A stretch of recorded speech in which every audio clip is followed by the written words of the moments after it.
Hola a todos y todas, mi nombre es Alejandro Gil, soy el director de CEF y junto con CAFI estamos armando la diplomatura del fútbol formativo inclusivo.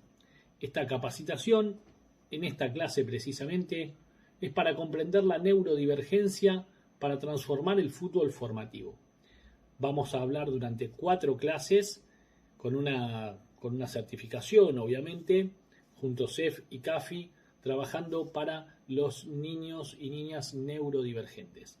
Vamos a ya meternos en la primera clase, los dejamos a todos ahí atentos, prestemos atención porque es muy pero muy importante. ¿Sí? Vamos a hablar de integración, vamos a hablar de inclusión, vamos a hablar de comprensión, vamos a hablar también de todo lo que tiene que ver en este mundo que ya cada día crece más y más. Vamos ya a meternos en la primera clase. ¿Cuál es el objetivo general de esta capacitación, precisamente esta clase? Que el entrenador comprenda qué es la neurodivergencia, cómo impacta en el aprendizaje futbolístico y qué transformación pedagógica requiere su rol. ¿Qué hablamos con esto? Con este objetivo general, que el entrenador, además de las herramientas que tiene, tome estas herramientas que van a venir a continuación y pueda transformarlas. Y junto con sus herramientas, en su caja de herramientas y más sus capacidades, emplearlas de la mejor manera posible. Se viene un fútbol muy distinto, se viene un fútbol mucho más integrador, mucho más inclusivo. Es por eso que sacamos esta capacitación adelante.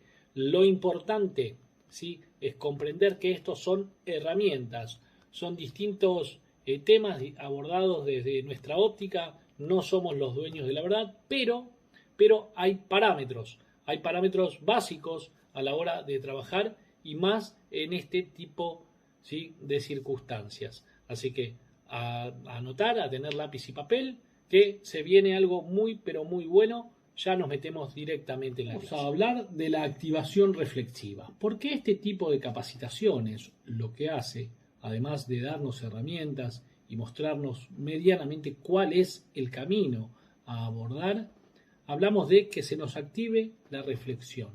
¿Qué es lo que estábamos haciendo? ¿Qué es lo que veníamos haciendo? ¿Y qué es lo que pensamos hacer?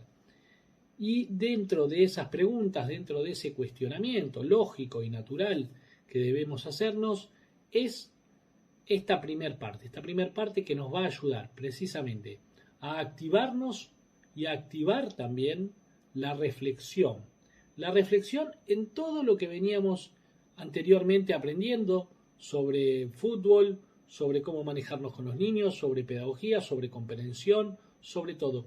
Esta capacitación aborda desde el otro lugar, desde la reflexión, desde el aprendizaje, desde el aquí y ahora, para poder precisamente comprender qué es lo que está sucediendo y qué es lo que puede llegar a suceder, siempre y cuando entendamos qué era lo que estábamos haciendo. Esta capacitación es una transformación. Por eso voy a dejar la primera pregunta. ¿Qué hace un buen jugador? ¿Sí? Nosotros siempre nos preguntamos esto. Vayamos por esta parte. ¿Qué hace un buen jugador? ¿Qué características valoramos como entrenadores para saber si es buen jugador? Atención, disciplina, rapidez para entender las consignas que nosotros les damos, capacidad de adaptación. Vieron que se habla a veces de la capacidad de adaptación, qué buena capacidad de adaptación que tiene el jugador argentino en algún lado y demás. Bien, entonces tenemos atención, disciplina, si es atento, si es correcto, si tiene rapidez para entender las consignas. Y te voy a dejar ahí que viste el buen jugador, o al menos el más correcto. ¿Qué pasa cuando el chico o la chica no cumple con esos parámetros? Ni con la atención, ni con la disciplina, ni con la rapidez para entender las consignas, entre otras cosas. ¿Qué sucede? ¿Qué decimos los entrenadores en la mayoría? Se distrae, no entiende, es inquieto o es inquieta, se aísla, es problemático o problemática. Y si te digo que tal vez no estamos frente a un chico o una chica que no puede aprender fútbol, sino que tal vez estamos frente a un entrenador que no sabe enseñar diversidad, ¿qué opinas? Si vamos por ese lado, si tal vez somos nosotros los que no sabemos enseñar diversidad y pensamos que el niño o la niña se distrae, no entiende, es inquieto, inquieta, se aísla, es problemático, no tiene un buen roce social, tiene la mirada perdida. ¿Qué te parece si empezamos a pensar si a veces los que nos cuesta tal vez comprender, evaluar, pasarlos por nosotros, por adentro, ¿no? Por nuestra parte, y entenderlo y llevarlo adelante, somos nosotros tal vez. Tal vez podamos ser nosotros, ¿no? Los que no sabemos enseñar cuál es la diversidad, entender la inclusión tal vez desde un lugar y tal vez la integración desde otro. Te voy a dejar ahora pensando esta parte, esta activación reflexiva. Una vez que nos quedamos pensando, ¿sí? Si sabíamos o no enseñar diversidad o saber llevar adelante la diversidad, comprenderla, sentirla, trabajarla, vamos a pasar a neurodiversidad. Neurodiversidad a veces nos suena, hace un tiempo nos sonaba, neurodiversidad, y nos suena como a un psicólogo, a palabra psicólogo, a un término clínico que nos asusta. A veces la palabra neurodiversidad no la conocemos del todo bien y suena a un neurocientífico, a alguien que está atrás de algo que no sabemos qué es del todo, pero no es tan así. El término neurodiversidad surge en los años 90 por la socióloga australiana Judy Singer, quien plantea que el cerebro humano no tiene un único patrón de funcionamiento válido.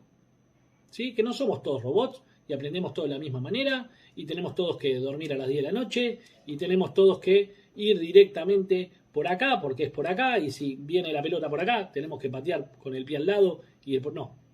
Entonces, no somos robots, no somos personas todos que entendemos de la misma manera, todos tenemos nuestros tiempos de aprendizaje, todos tenemos nuestros tiempos de desarrollo, todos son distintos, absolutamente todos, ¿sí? De ahí la neurodiversidad, ¿qué sostiene? Sostiene que las diferencias neurológicas son variaciones naturales del ser humano. No son fallas, no son defectos y no son errores, sino que son variaciones neurológicas. Son variaciones que ya tenemos adentro, incorporadas, para poder trabajar de manera distinta y adecuada en ciertas consignas o en ciertos deportes, en la vida misma también, en el colegio y en todo lo que requiere aprendizaje neurocognitivo.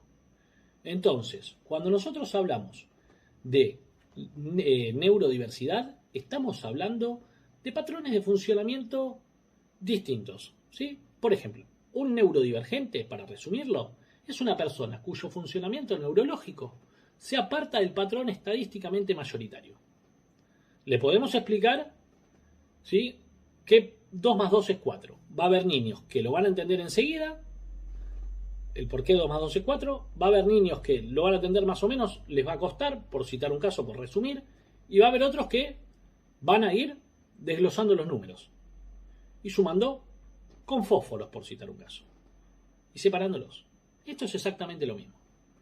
En el fútbol, la enseñanza es como en el colegio. Vamos a tener rápidos, vamos a tener personas que van a ritmo medio y personas que les cuesta un poco más. Niños que les cuesta un poco más y niñas también. ¿Qué queremos decir con esto? Que el neurodivergente se aparta del patrón, ¿sí?, estadísticamente mayoritario. Puede ser que vaya muy muy rápido y quiera pasar al segundo nivel, o puede ser que va un poquito menos de la media y le cuesta recién trepar al primer escalón.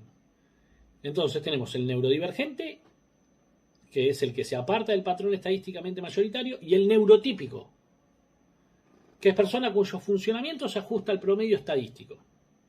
Entiende enseguida que 2 más 2 es 4. Entiende enseguida que cuando la pelota cruza la línea del arco es gol. Entiende enseguida cuál es la izquierda, cuál es la derecha y un montón de cuestiones más. El neurodivergente tal vez le cueste un poquito más, porque neurodivergencia no significa incapacidad, significa diferencia en el procesamiento. La diferencia en el procesamiento es eso, la neurodivergencia. Vamos a hablar de comprender las principales condiciones que encontramos en una escuelita, porque hablamos de integración, hablamos de inclusión, ¿sí? Uno puede traerlos a los niños y a las niñas. La escuelita es todos y todas. ¿Qué importancia tenemos con el entrenador? El entrenador tiene que identificar los perfiles para eso esta capacitación, tiene que identificar los perfiles sin hacer necesidad de un diagnóstico clínico. Vamos a pasar a hablar ahora del TEA, el trastorno del espectro autista. Siempre esta capacitación la vamos a hablar desde el respeto, el conocimiento, la dedicación y el compromiso. Vamos a hablar del TEA, el trastorno del espectro autista. Características frecuentes. Dificultad en interacción social, necesidad de rutina y estructura. Tiene una necesidad claramente de estar rutinado y estructurado. Intereses intensos y muy focalizados, a veces hasta parecer casi obsesivos, porque son intensos los intereses que tienen, ¿sí? Entonces, intensos y focalizados. Es esto y es esto y es esto. Hipersensibilidad o hiposensibilidad sensorial, ¿sí? En el contexto futbolístico, porque vamos a hablar de la escuela, recién dimos las características frecuentes del niño, ¿sí? En parte con un diagnóstico hablado. Por eso el entrenador no tiene que hacer diagnóstico, sino que tiene que identificar. El entrenador no está para hacer un diagnóstico clínico. Entonces tiene que identificar el que tiene dificultad en interacción, el que está intenso, el que necesita una rutina. Ahí está identificando. Identificar. Esta capacitación trata también de enseñarnos a identificar.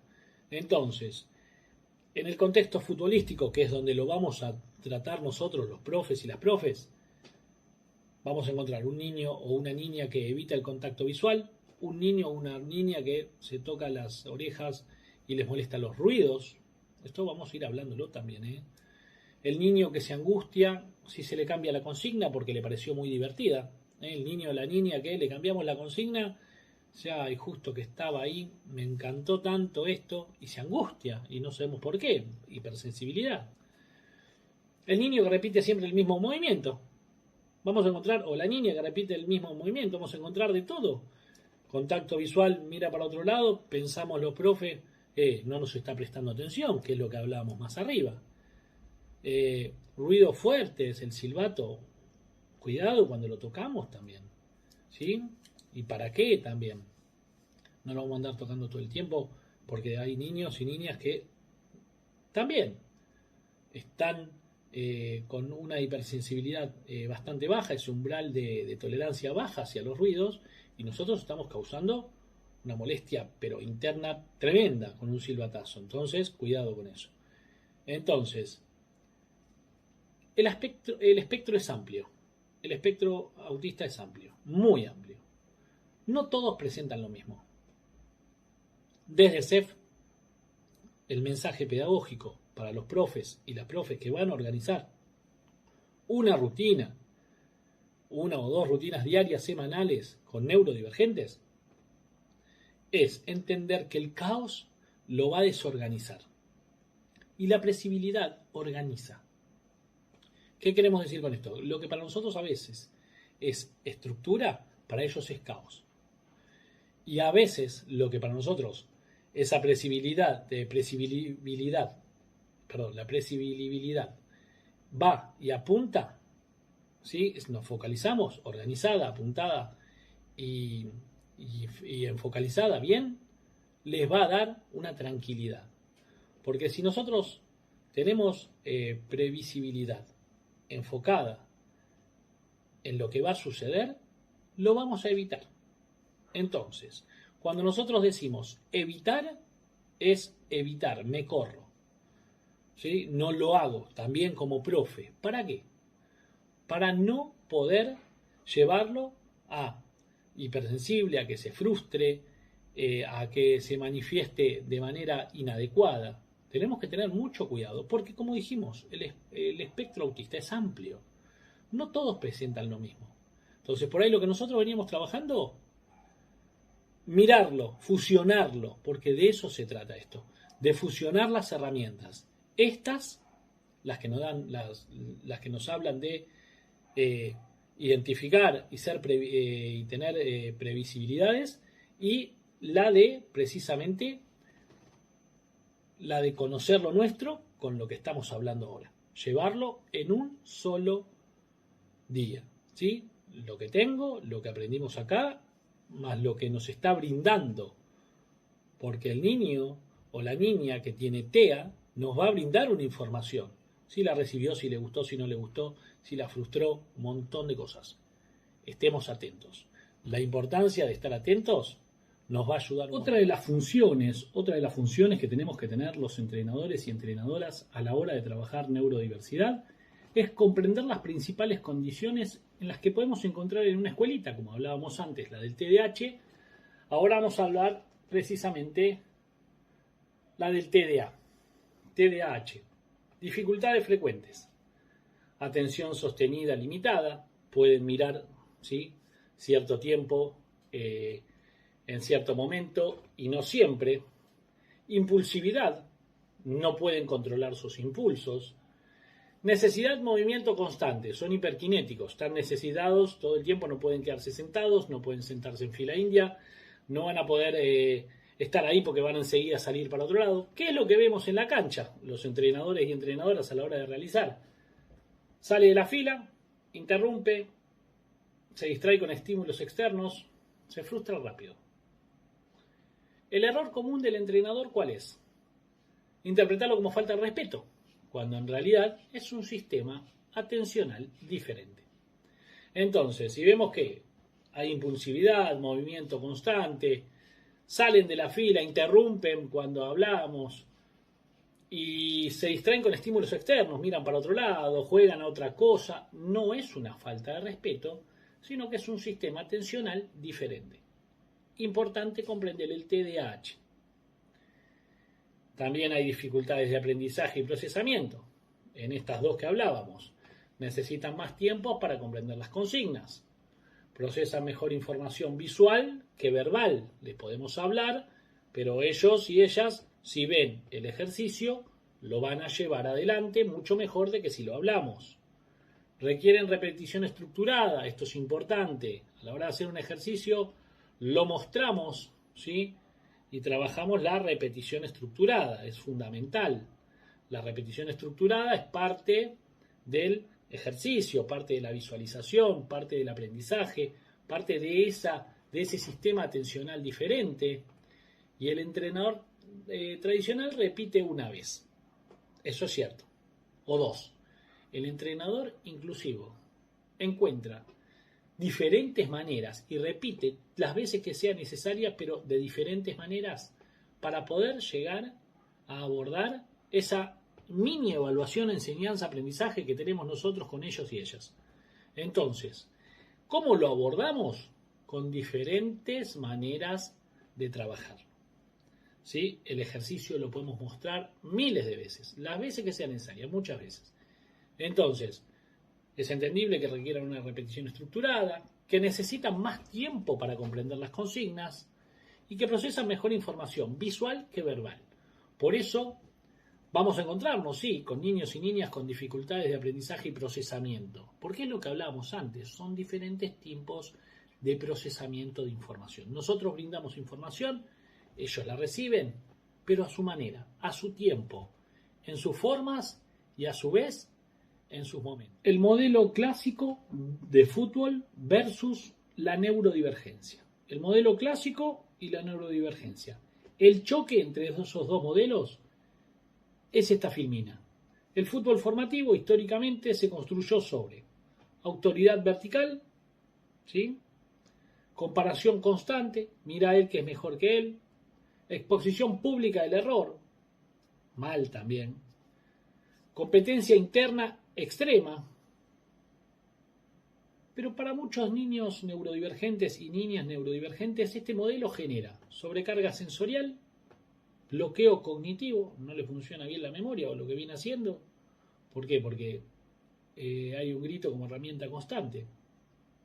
Se bloquea. Entonces, al tener el grito como ejemplo, al tener la comparación, horrible igual, ¿no? Pero pongámosle que el fútbol formativo se construía sobre eso. Que sigue pasando igual. Este tipo de fútbol ¿sí? Neurodivergentes. Es otra cosa.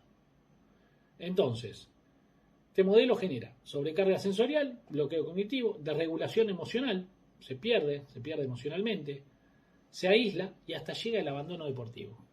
¿Cuál es el concepto clave de esto? No es que el niño no se adapta al fútbol, porque lo que acabo de decir recién, sobre qué se construyó el fútbol formativo, es horrible. No es que el niño no se adaptó al fútbol. Todavía el fútbol no se adaptó al niño o a la niña neurodivergente. Entonces, cuando hablamos de este tipo de adaptaciones, hablemos también, como hablábamos en la parte 1, ¿sí? A la hora de reflexionar, si nosotros o nosotras estamos preparados o preparadas para abordar este tipo de situaciones. Entonces, ahí lo que hablé de la autoridad vertical, de gritar, el grito como herramienta, la comparación constante y la exposición pública del error. Y la exposición pública del error. Es horrible ya. Y no creo que tenga que ver con el fútbol en sí, sino que más bien tiene que ver con una máquina de generar frustraciones que lo que termina es el abandono deportivo. En todo sentido. Neurodivergente o neurotípico. El abandono deportivo. A cambiar un poquito más ese fútbol formativo. El aprendizaje motor depende de la regulación emocional. El aprendizaje motor depende de la regulación emocional. ¿Qué queremos decir con esto? Que el aprendizaje motor no es solo repetición mecánica. Es un proceso neurobiológico que involucra la corteza motora, el cerebelo, los ganglios basales, la corteza prefrontal, el sistema límbico. Recordemos que tenemos, el cerebro está en 3. El cerebro está el reptiliano, el córtex y el neocórtex. Entonces, reptiliano, todas las necesidades juntas. El córtex, lo que vivo ahora, si se podría decir, la toma de decisiones actuales. Y el neocórtex, lo que voy a hacer el día de mañana. Tenemos 3 cerebros. Estamos resumiéndolo, obviamente, hay mucho más complejo. Pero estoy nombrando, ¿sí? El reptiliano, las ganas de comer, de ir al baño, las necesidades. Hay mucho también ahí, ¿eh? Hay mucho a la hora de entender el proceso que no es solamente una repetición mecánica. Tenemos mucho para aprender los profes. El movimiento aprendido se consolida cuando el cerebro en un estado óptimo de activación, ahí dependiendo de la ventana de tolerancia, ¿sí? Se consolida. Ahí el cerebro está en un estado óptimo de activación, no tuvo gritos, vio los movimientos las veces que fueron necesarias, se comprendió, ¿sí? En esa mini evaluación enseñanza-aprendizaje lo que teníamos que enseñar y lo que tenía que aprender. Y sin regulación emocional adecuada, el circuito motor no se integra correctamente. Sin regulación emocional adecuada, el circuito motor no se integra correctamente.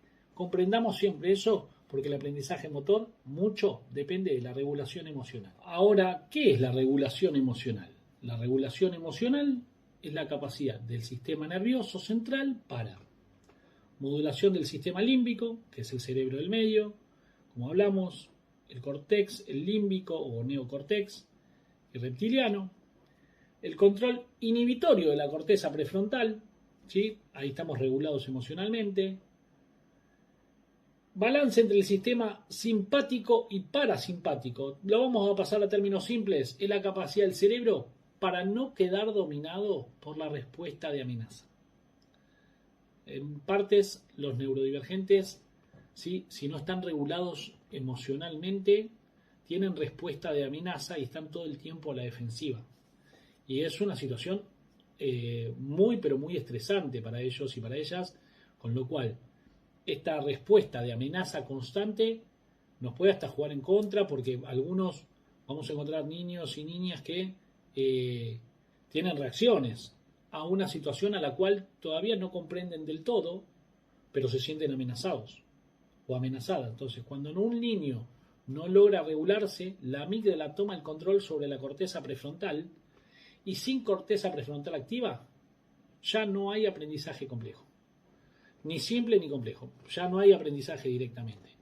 Entonces, cómo enseñar, de qué manera enseñar, para qué enseñar y con qué enseñar es parte del aprendizaje también de nosotros, los profes, para que esa modulación, esa regulación emocional con esa modulación, el control inhibitorio, el balance entre sistema empático y parasimpático, fluya de la manera más correcta posible. Si no, se va a sentir amenazado o amenazada. ¿Y qué ocurre cuando el cerebro está bajo estrés? Ya sea neurodivergente o neurotípico. Estamos hablando de siempre, ¿no? De completo, de los dos. ¿Sí? Estés del lado que estés, cuando el cerebro está bajo estrés, es para todos igual y para todas igual. Ante una situación percibida como amenaza, gritos, humillación, presión intensa, se activa la amígdala, el detector del peligro, y se activa el eje hipotálamo, ¿sí? El hipófiso adrenal. Entonces, se libera el cortisol y la adrenalina, para todos igual. Cortisol en niveles elevados, ¿por qué? Porque está estresado, tiene el cortisol alto. Y ahí es donde se interfiere en la plasticidad sináptica. Reduce el funcionamiento de la corteza prefrontal, de la importancia que hablábamos antes, y afecta la consolidación de la memoria en el hipocampo. Esto no es teoría que estoy hablando yo. Esto es fisiología del estrés, para todos igual. Entonces, cuidado con los gritos, con la humillación, con la presión, ¿sí? Porque no todos tienen la misma umbral de tolerancia, pero sí en parte todos, absolutamente todos, ¿sí? Los cerebros trabajan bajo estrés, suceden estas cosas. Un niño bajo estrés reduce atención. Un niño o una niña bajo estrés reduce la atención. Entonces, la atención sostenida depende de redes frontoparietales y del control ejecutivo. La atención sostenida depende de redes frontoparietales y de el control sostenido. Bajo estrés, la atención se vuelve reactiva. La atención se vuelve reactiva directamente. Se orienta a estímulos de amenaza, como habíamos hablado, se activan las glándulas, se disminuye la capacidad de filtrar distractores y neurobiológicamente la hiperactivación amigdalar reduce la eficiencia de la red ejecutiva. Si esa hiperactivación de las amígdalas empieza a crecer, se reduce y baja la eficiencia de la red ejecutiva. O sea, no toma decisiones, queda trabado, ¿no? O trabada. En cancha lo observamos como distracción, mirada errante que no entiende bien qué pasa, incapacidad para sostener el foco. ¿Por qué? Porque está estresado. No es falta de voluntad, es secuestro atencional. No es falta de voluntad, es el secuestro atencional. Lamentablemente, si le gritamos, hostigamiento, humillaciones, comparaciones y demás, suceden estas cosas. Si gritamos, bloqueamos aprendizajes. El grito activa respuesta simpática, activación amigdalar, liberación de cortisol. En algunos perfiles puede generar motivación momentánea, pero el proceso de aprendizaje motor reduce la neuroplasticidad. La plasticidad sináptica ocurre en estados de motivación moderada, no extrema. El miedo, esto es importante, puede generar obediencia, pero no consolida aprendizaje técnico estable. Siempre el miedo obedece un ratito. Después, por eso es importante que cuando el miedo obedece por un rato, el entrenador tiene que trabajar como un regulador neurobiológico. El entrenador no solo dirige, modula sistema nervioso, el tono de voz bajo y firme como el que estoy hablando, activa sistema parasimpático, favorece regulación vagal, mejora el estado de seguridad, el niño o la niña se sienten seguros con ese entrenador o entrenadora, y a su vez, la seguridad percibida activa la corteza prefrontal. Y la corteza prefrontal activa aprendizaje motor complejo. Es toda una cadena. Y el entrenador es un corregulador fisiológico del grupo, de los estados de ánimos y de la actividad neurosensorial y neurobiológica. Por eso la pedagogía inclusiva aplicada al fútbol tiene que tener previsibilidad estructural. El entrenador debe anticipar estructura de clase, mantener rutina de base, avisar cambios con tiempo, ejemplo práctico verbal, Hoy vamos a hacer entrada en calor, luego un ejercicio con pelota y después partido. 3 informaciones. Eso reduce la ansiedad anticipatoria. Entonces, cuando veamos niños y niñas, como quien dice, ahí ya con ganas de todo, no, vamos por acá. Vamos a hacer una entrada en calor, ejercicio, partido. Entonces, con la comunicación pedagógica clara, evitamos. Sí o sí tenemos que evitarlos. Las explicaciones largas, el sarcasmo, la ironía. Entonces, para eso tenemos que utilizar una instrucción por vez, lenguaje literal, demostración visual. Por ejemplo, en vez de muévanse y abran la cancha como trabajamos la semana pasada, decir algo tan sencillo como cada uno usa un espacio diferente, no se junten. Listo. Entonces, se van a ir parando uno al lado del otro. Y la regulación emocional como eje de aprendizaje, ¿no? Obviamente. Porque un niño neurodivergente puede frustrarse intensamente, no entender códigos sociales, no tolerar perder igual que otros. Ahí es donde nosotros, como entrenadores y entrenadoras, debemos nombrar la emoción, validar sin dramatizar, ¿no? Obviamente. Reencuadrar. Por ejemplo, ¿estás enojado porque no salió? Está bien enojarse. No pasa nada. Está bueno enojarse porque es un sentimiento. Sácalo. Vamos de nuevo. Eso es enseñar regulación. Por eso la gestión grupal inclusiva. La inclusión no se anuncia, se practica. Los entrenadores y entrenadoras nunca etiquetar, exponer, señalar diferencias y siempre adaptar tiempos, ajustar consignas y ofrecer pausas breves si es necesario. En esta clase vimos todo lo que no había que hacer. En la próxima, en la 2, vamos a hablar de todo lo que sí hay que hacer. Entrenador como referente emocional. Como habíamos hablado en esta clase, se hablaba mucho de lo que no había que hacer, pero en el fútbol infantil no formás jugadores, formás autopercepción. ¿Sí? Autopercepción, ¿cómo me autopercibo? Para muchos niños neurodivergentes puede ser su única experiencia grupal, puede definirse si se siente capaz o incapaz, por eso es muy importante, por eso somos muy importantes. El entrenador etiqueta, el niño se internaliza. Si el entrenador comprende, el niño florece. Se trabaja bajo la idea de identidad. El entrenador no trabaja con rendimiento, trabaja con construcción de confianza. Tenemos que ir por la construcción de confianza. Debemos construir chicos y chicas confiables, que tengan confianza en ellos mismos y en ellas mismas, para poder formar personas.